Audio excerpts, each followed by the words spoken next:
The sun on Varn 6 was a pale red circle in the sky. The light was weak but hot.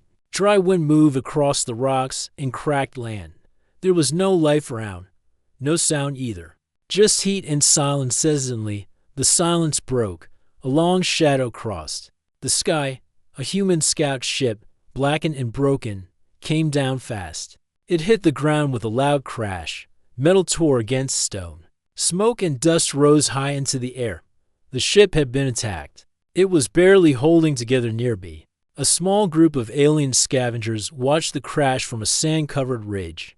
Their leader, Rolger, a tall creature with green scales and metal plates over his chest, lifted a rusted scope to his eye. A human ship, he said, looks damaged bad. Might have tech we can sell. The others stood behind him.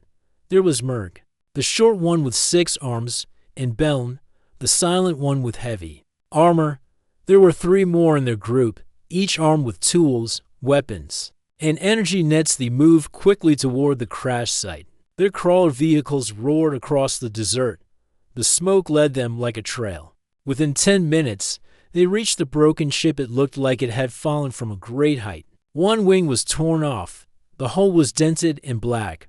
The ramp was half open.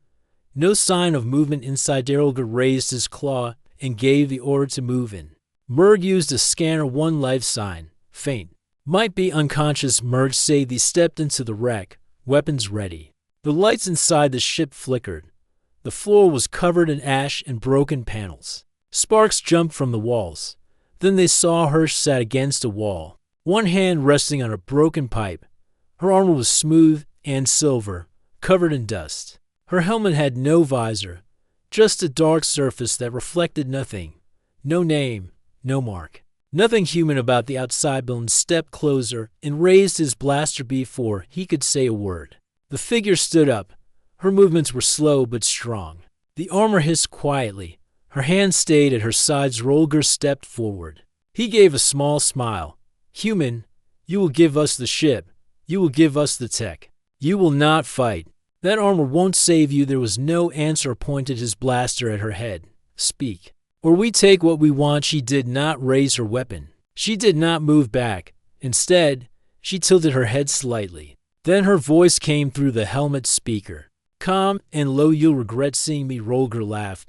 That is all you say. He waved his arm. Take her. The others moved in fast. Merg fired an energy net. It hit her square in the chest. But the net melted before it could wrap around. Sparks flew everywhere. Bull rushed in with a stun rod. He swung. She caught it with one hand and broke it in 2, and she moved in seconds. 3 of them were on the ground. She didn't shoot. She didn't kill. She only disarmed and threw them back with clean strikes. Rolger stepped back, shocked. He fired his weapon. It hit her square in the Sedano effect. Their armor flashed once. The blast bounced off and hit the wall. A small fire broke out. Alarms beeped from the control panels. Merg dragged one of the fallen out of the ship. Beln was limping. The others were shaking. Rolger stared at the woman. She stood still again. Just like before, he shouted over the noise. Who are you? But she said nothing. That night, the scavengers set up camp near the crash site. They locked her in a heavy energy cage powered by their crawler's core. It was meant to hold dangerous beasts. She sat inside without moving. Her helmet still on. Rolger stared at her from a distance. Maybe she is just playing strong. Maybe the suit gives her power. We remove the armor. She is nothing. Merg shook his head. Did you see what she did? No soldier fights like that. Rolger waved it off. She is a human. They always act like they are more than they are. He sent a message through the long-range tower. A warlord nearby named Vermic paid high for rare tech and strange prisoners. Rolger offered him the human ghost in full armor. Vermic answered within minutes. He was coming later. When night covered the land, Rolger checked the cage. She was still inside. Her helmet lights were off. He turned away, satisfied. But in the morning, the cage was empty. Guards swore they saw nothing. The wires were not cut. The cage was still powered, but she was gone in the wall of the crawler, scratched into the steel. Where 5 words side were worn, I never bluff. Rolger stood frozen as he read the message. For the first time in years, he felt real fear. Turned to Merg and said in a low voice, We made a mistake, Merg replied. I think she wanted us to see her. She didn't crash here by accident high above them in the red morning sky. 3 black dots appeared, ships with no markings. They flew silently across Varn 6, heading in. The direction she went game had started and no one knew the rules. The desert winds moved slowly over the rocks of Varn 6. The rising sun gave the sky a dark orange glow. The wrecked ship still lay broken. Smoke now thinner, but still rising from its shattered body. The scavengers were awake, but they were not speaking. They stood quietly near the cage, which now held only Earthwoman in armor had vanished. The cage was still locked, the power still worked. No signs of breaking, no tracks in the sand. It was like she had turned into smoke and slipped away during the night. Rolger stared at the steel wall of their crawler. His green-scaled hand moved. Across the message left behind. The words were cut deep into the surface. You were warned. I never bluff. Merc stood nearby, checking the scanners. His hands were shaking slightly. There's no sign of her, he said. No footprints, no heat trail. It's like she walked out of the world. Rolger didn't respond. He looked out toward the red hills. His mind was full of questions. What kind of human could do this? How did she escape so quietly? Why did she come here in the first place? But his thoughts were cut short when the crawler's alert beep loud. Libeln rushed out of the vehicle and shouted, Warlord Vermic is almost here. His ship will land in 20 minutes. Rolger's face tightened. He had sent a message to Vermic offering the strange human as a prize. Now she was gone. And Vermic was not known for patience or kindness. They cleaned the site quickly. They stood in line as the warlord's ship landed. It was large and dark, with sharp wings and symbols painted in red. When it touched the ground, the air shook. Doors opened. Warlord Vermic walked out with heavy steps. He was huge, covered in thick brown armor, in line with silver spikes. His eyes glowed faint green. 4 guards followed behind him. Rolger stepped forward. He bowed his head low. Warlord Vermic, welcome. We have been waiting. Vermic did not stop walking. He stared straight at Rolger and said, where's the human? Rolger's throat felt dry. She escaped. During the night, no one saw how Vermic stopped. His eyes narrowed. His voice was low. You promised me a human weapon, a soldier with unknown power, a rare prize, and now you say she vanished. Rolger nodded slowly. She left behind a warning. She said we would regret seeing her. And then she disappeared from a locked cage. Vermic looked past him at the wrecked ship and the cage. Did you even remove her helmet? Rolger shook his head. No. We tried speaking, but she said only one sentence. Then she fought like no one I've seen before. She hurt 3 of my team without any weapon. Her armor reflected blaster fire. We couldn't stop her. Vermic turned to his guards. Prepare the flyers. We are hunting. He walked back toward his ship that afternoon. Search teams spread across the stone valleys and cracked ridges of Varn 6. Flyers hovered in the air. Tracking drones moved across the ground. Every sensor was looking for a single human life form. Merg stood at the edge of a cliff, holding a scope. He scanned the land below and he saw something, a shape moving far below near the dried riverbeds. Covered in dust but walking without fear. It was her. She's there. Merg shouted. She's not running. She wants us to follow. The message reached Vermic quickly. He gave the order. Don't attack yet. Follow up. See where she leads. The woman kept walking. Her pace was steady, not fast, not slow. She passed through narrow stone paths and into dark caves that twisted deep underground. The air grew cold. The walls were marked with strange glowing lines. Old technology. Long forgotten. She entered a wide chamber. At the center was a tower, made of smooth black stone. She touched it. Lights came on. The entire cave lit up with soft green lights. Outside, Vermic and his team reached the cave's mouth. He stepped in with 4 guards. They followed her trail deeper inside. They did not notice the faint hum in the air. They did not stop to question the symbols glowing along the walls. When they reached the chamber, she was standing there, helmet still on, arms at her sides. Silent. Vermic pointed his blaster. This time, there is no cage, no trick. You belong to me now, she said. Nothing. The tower behind her glowed brighter. A soft pulse of energy passed through the floor. The air felt heavier. Vermic looked around. The symbols on the walls began to move like water. What is this place he has sketched? Finally spoke. Her voice was the same, calm, steady. This is older than you, older than me. A place left behind by those who were smarter than your kind. Vermic raised his weapon. You think this scares me? She stepped forward. You should be scared. I gave you a warning. You didn't listen. Now you'll understand why. She pressed her hand to her chest. A blue light blinked on her armor. The tower behind her responded. The room shook. Small stones fell from the ceiling. Vermac's guards raised their weapons, but their lights blinked out. Their armor powered down. Every weapon in the room stopped working. Only her armor stayed active. Vermic stepped back. What are you doing? She raised one hand. A low sound came from the tower. A shield of energy surrounded her. The lights on the walls grew brighter. You entered a place you should have stayed away from. She said you wanted a prize. Now you get a lesson. Vermic turned to run. But the entrance behind him, had Cliseth cave, was now sealed. The woman stood in the center of it all. A quiet storm ready to strike outside. The scavengers waited near their crawler. They watched the ground shake under their feet.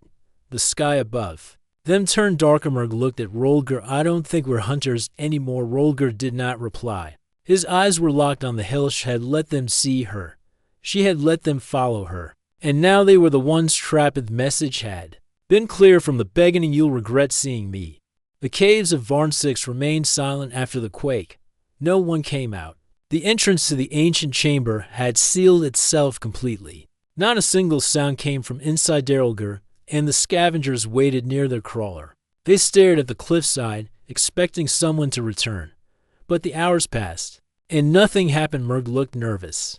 He adjusted the controls on his scanner. No signal from Vermic or his guards. Not even static. The cave is blocking everything. Rolger didn't reply at once. His eyes were fixed on the hills beyond the wrecked ship. He was thinking about what she had said, about the words she had left behind, about the way she had moved, calm and controlled. Even when surrounded, she wanted us to follow her. Rolger said at last, "What do you mean, Merg?" A Rolger turned toward him. She let herself be found. She walked straight into the cave and made sure we saw.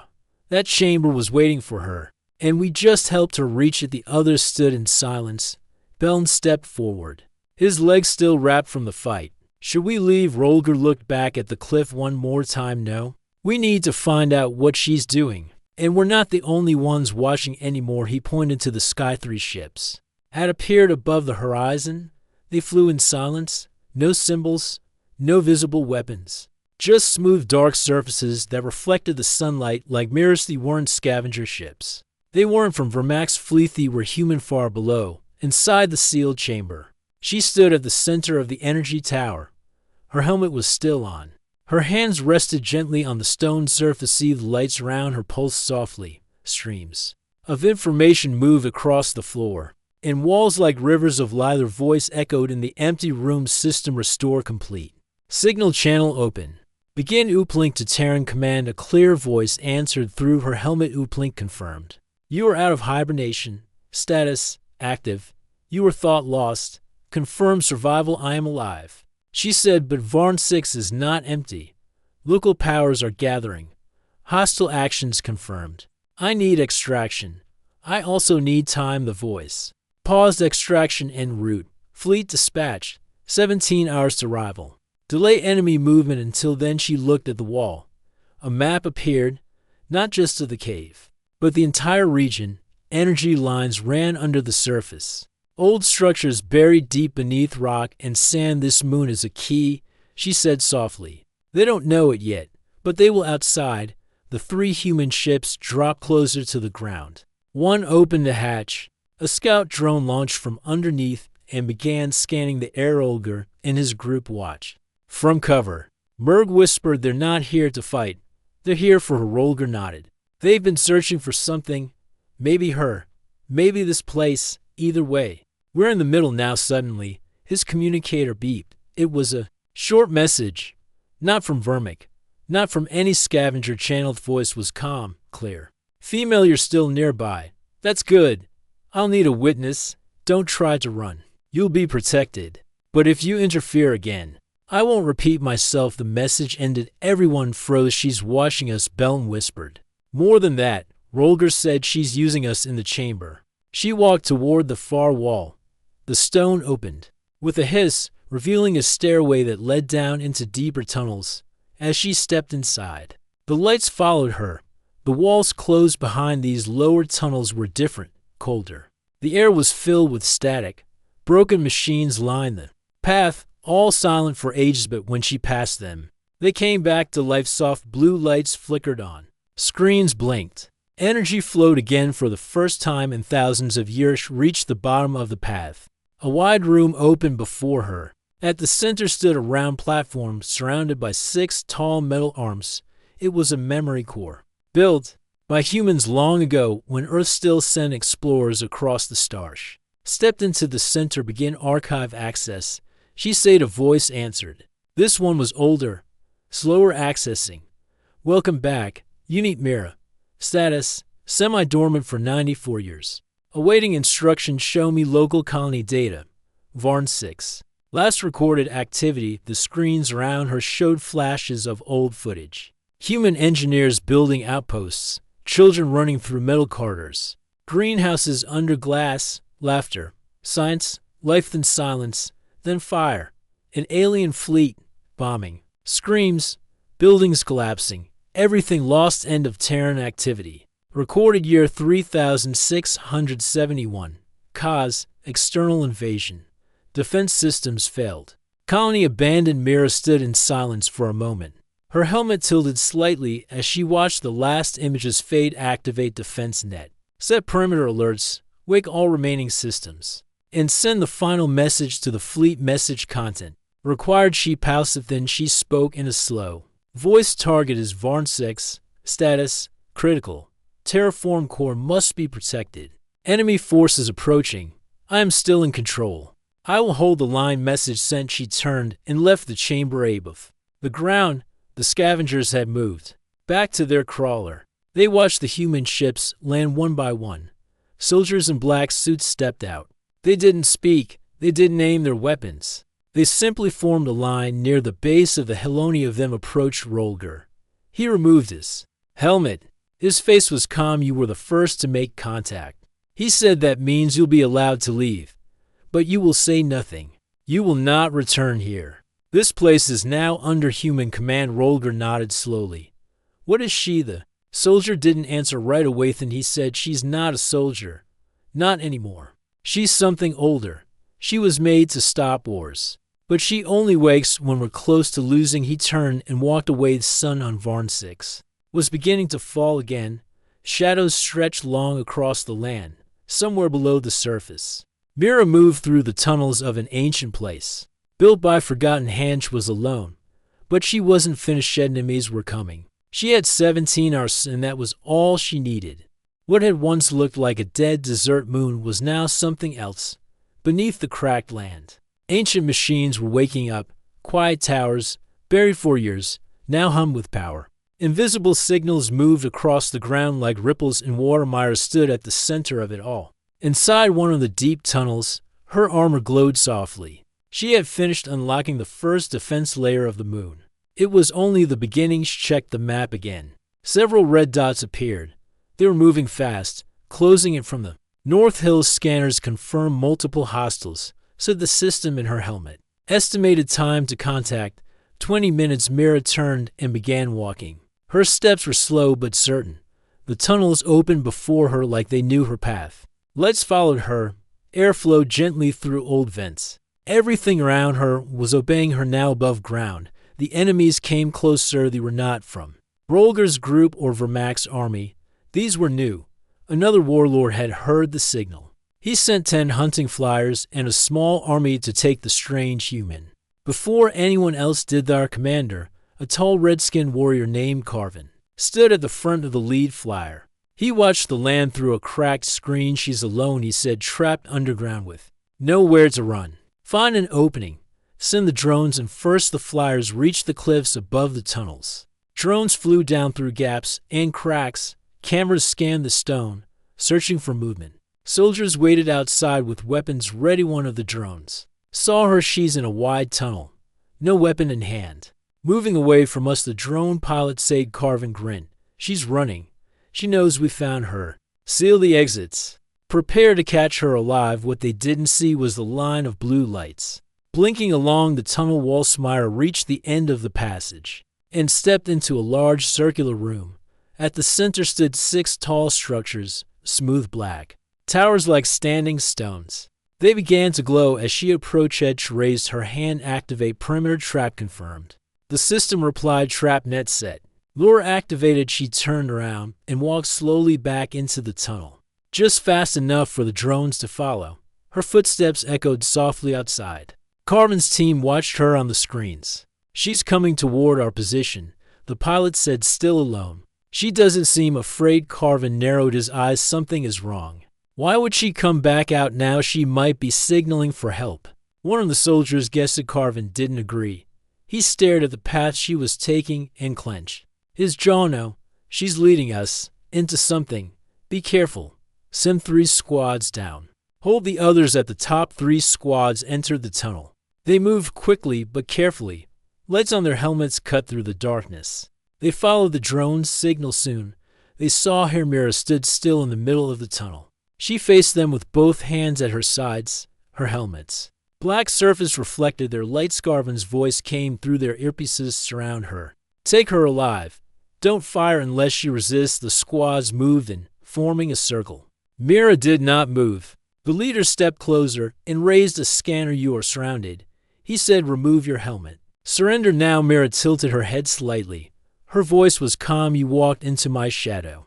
Now the door will close behind you. The soldiers didn't understand them. The ground under them lit up with bright blue rings. The stone shifted. Then metal plates shot up from both sides, cutting them off from the exit. The drones behind them lost signal. Trap activated. The voice in Mira's helmet said. Energy filled the air. The walls pulsed, the black towers inside. The chamber began to spin slowly. The temperature dropped. Carvin's soldiers shouted over their comms. She tricked us. The tunnel is changing. We're trapped from outside. Carvin tried to contact them.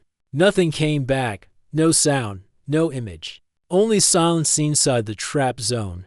Mira raised her hand. Stasis lock in 5 seconds. Said her system. Soldiers looked around, confused. One tried to shoot, but his weapon clicked and blue light burst across the chamber. Every soldier froze in place, eyes wide, but completely locked by invisible force. Amira walked among them. Her armor lit the space around her. One by one, she removed their weapons and tossed them into the side vents. The vents swallowed the metal without sound. You were warned, she said softly. She turned back and walked toward the far end of the chamber. A new tunnel opened as she approached. The system spoke again. Trap complete. Hostile squads neutralized. You may proceed. Mira stepped into the new tunnel. Her mission was not to fight everyone. It was to delay, to slow them down until the fleet arrived. A day above ground, Carvin realized something had gone very wrong. He gave the order to pull back, but 2 more flyers vanished from the sky without a trace. The air around the cliffs had changed. Hidden defense towers rose from the sand, firing invisible beams that melted metal on contact. Carvin escaped with only 1 flyer. His eyes were wide with fear. She's not alone, he said to his crew. The entire moon is alive, and she controls it. Meanwhile, far away in deep space, 17 large human ships flew through the stars. At the front was the lead ship, Argon Wing. Its commander, a quiet man named Ren, received a final signal from Mira. Her voice came through the bridge speaker. Defense traps are active. Enemy forces delayed. Rival window remains secure. I will hold until you reach the surface. Commander Ren nodded. Stay alive. We're coming back on Varn 6. Mira climbed out of the tunnel and stood at the edge of a tall ridge. The wind blew against her armor. Below, she saw lights from the scavenger crawler. Rolger and his group were still there, watching, waiting. Knew they had seen enough, but the real storm had not started yet. The sun began to set over Varn 6, painting the sky with colors of deep orange and purple. Shadows stretched long across the cracked land and rocky hills. The air was cooler now, but the tension on the moon had not eased. At the base of a narrow canyon, the warlord Vermix stood surrounded by his 20 armored beasts. They were ready for battle, weapons gleaming in the fading light. They had tracked Mira for days. They believed this would be the final moment. Vermix's eyes burned with anger and pride.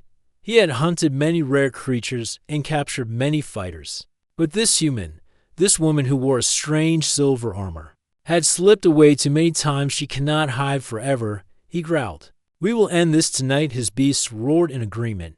They moved forward with heavy steps that shook the ground. Vermic raised his weapon and fired a signal-flurried flash of red light cut through the dusk sky. It was a call to attack for above. Hidden on a ridge, Mira waited. Her silver armor reflected the last rays of the sun. She did not raise a weapon. She did not rush forward.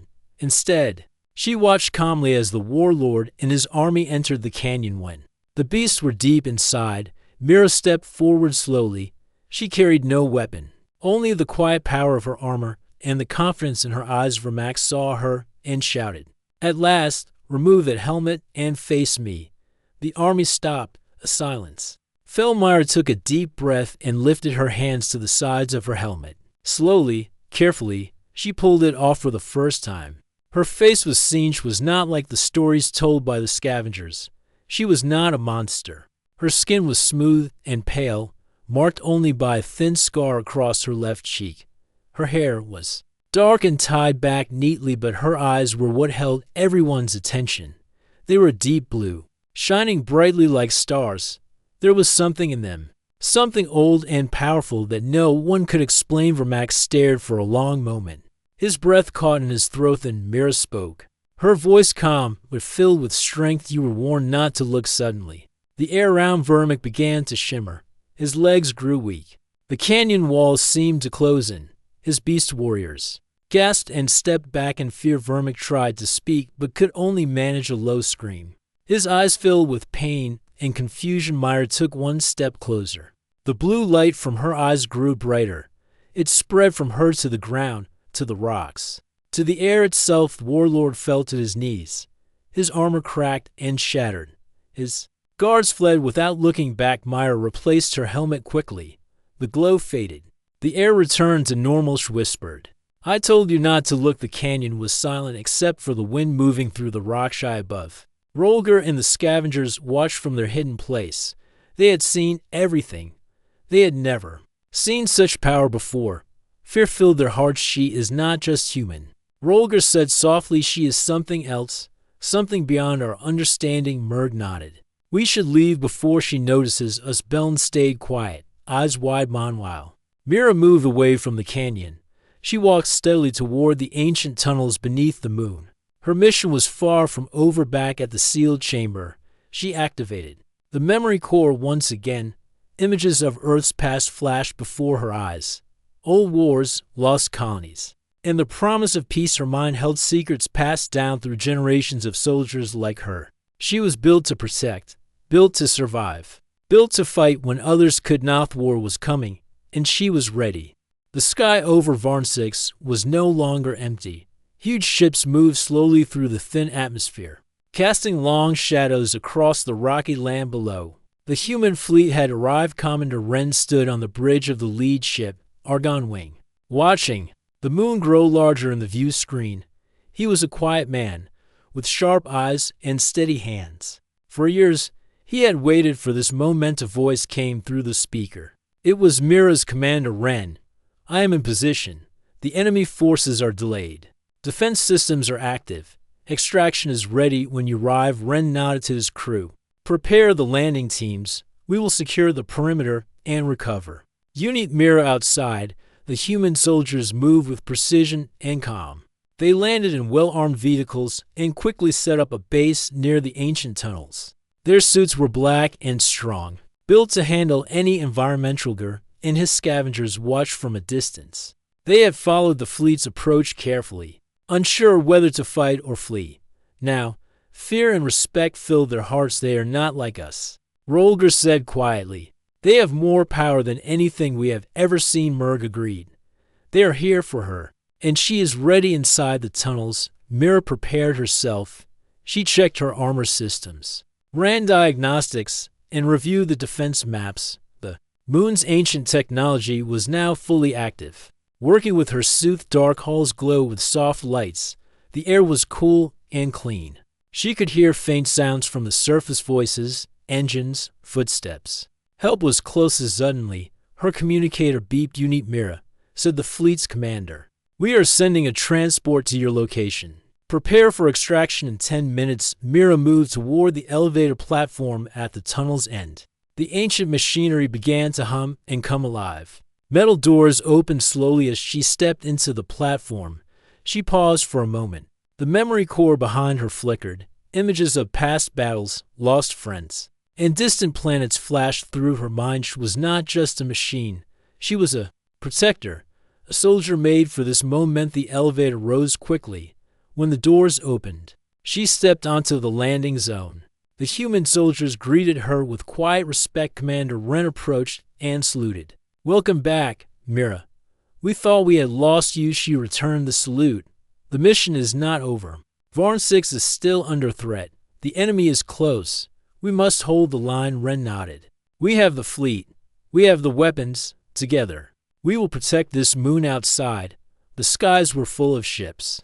The enemy forces tried to gather strength, but the traps and defenses slowed them down. Many had already fallen or retreated. Mira walked among the soldiers. She looked at the maps, the weapons, and the determined faces around her. For the first time in many years, she felt hope. She was no longer alone. The battle for Varn 6 was about to begin. The moon's dry soil shook under the weight of armies preparing to fight. Human ships filled the sky, their weapons ready. Enemy forces were gathering too. Hidden in the shadows and valleys, Mira stood at the center of the human base. Her armor was clean and strong. Her eyes scanned the maps before her. She was calm, but her mind raced with plans. She knew the enemy better than anyone else. She knew their strength and their weakness. Her soldiers looked up to her. To them, she was a legend, a myth brought to life. Some called her a ghost, others a protector. But to Mira, she was simply a soldier doing her duty. First wave of attackers came just before dawn. Flyers swept over the hills like dark birds. Missiles flew through the sky. Ground troops moved fast, ready to take the base, but Mira was red-eyed. Ancient traps she had activated held the enemy back. Beams of energy melted metal vehicles. Hidden turrets fired with precision. The ground itself seemed to fight against the attackers. Smyra led the counterattack. She moved through the battlefield with speed and grace. Her armor protected her, but she also used her training and knowledge. She fought not to kill, but to protect. The soldiers followed her lead, pushing the enemy back step by step. The battle was fierce. Many fought bravely on both sides, but Mira's presence inspired hope and strength during the fight. A group of enemy scouts tried to flank the base through a narrow canyon. Mira sensed the movement. She moved quickly, blocking their path. The scouts hesitated when they saw her. She removed her helmet once more, showing her calm face and shining eyes. Her voice was low but clear. "You came for a fight, but you will find only defeat." The scouts dropped their weapons and fled. They told their leaders what they saw. Fear spread quickly among the enemy ranks. As the sun rose higher, the battle changed. The enemy began to retreat. Their leaders sent messages to pull back and regroup. Mira stood tall among her soldiers. She knew the war was not over, but this victory was important.